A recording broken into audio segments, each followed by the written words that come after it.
6 महीने का मासूम बेटा, बूढ़े पिता की बुझती उम्मीदें और एक पत्नी जिसके हाथों में अब सिर्फ अपने पति की यादें नहीं बल्कि इंसाफ की लड़ाई भी है।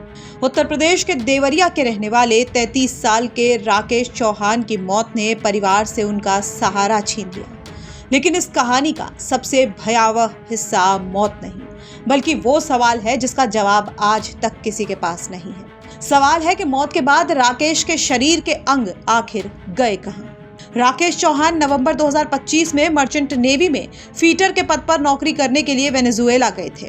परिवार ने लाखों रुपए खर्च किए थे ताकि घर की आर्थिक हालात सुधर सके। लेकिन 7 मई को अचानक पिता रामदेव चौहान के पास कंपनी का फोन आता है। पहले बताया जाता है कि जहाज पर राकेश गिर गए हैं और घायल हैं। अगले दिन कहा गया कि उनकी हालत बेहद गंभीर है। फिर शाम होते होते खबर आई कि हार्ट अटैक से उनकी मौत हो गई है। परिवार के लिए सदमा कम नहीं था, लेकिन इसके बाद जो हुआ उसने हर सवाल को और गहरा कर दिया। परिजनों के मुताबिक कंपनी ने 1 हफ्ते में शव भेजने का भरोसा दिया, लेकिन लगभग 1 महीने के बाद 4 जून को शव देवरिया पहुंचा।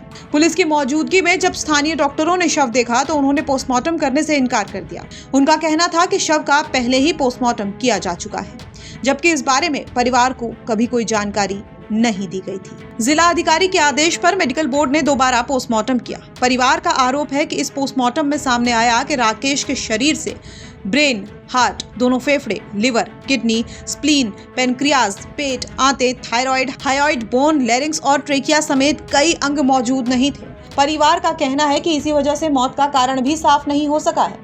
अब इस पूरे मामले में सबसे मजबूती से खड़ी है राकेश की पत्नी रंजना चौहान।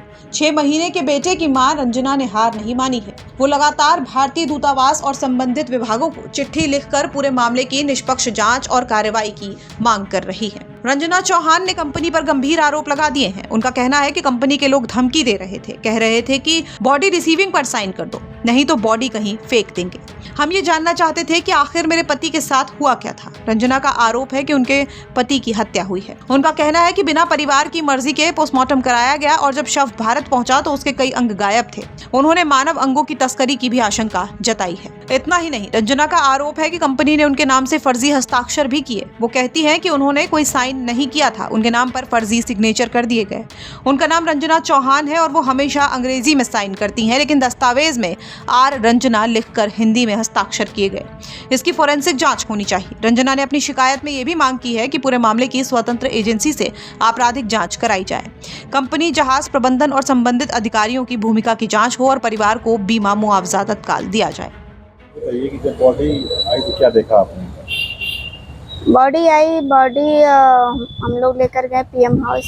वहाँ पे ले जाने के बाद, पीएम कराने के बाद वहाँ पर देखा गया कि बॉडी की हर एक पार्ट, ऑर्गन्स मिसिंग है।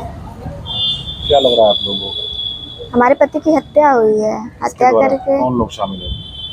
अब कौन लोग शामिल है? कंपनी के लोग हैं और भी जो भी लोग हैं कंपनी के हैं, चाहे अन्यथा कोई भी हो, उनके खिलाफ सख्त से सख्त कार्रवाई हो, उनके ऊपर मुकदमा दायर किया जाए, उनके खिलाफ FIR हो और उनको सख्त से सख्त सजा मिले।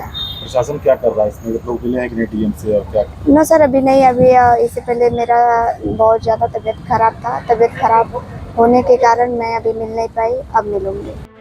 देवरिया से राम प्रताप सिंह की रिपोर्ट, UP तक।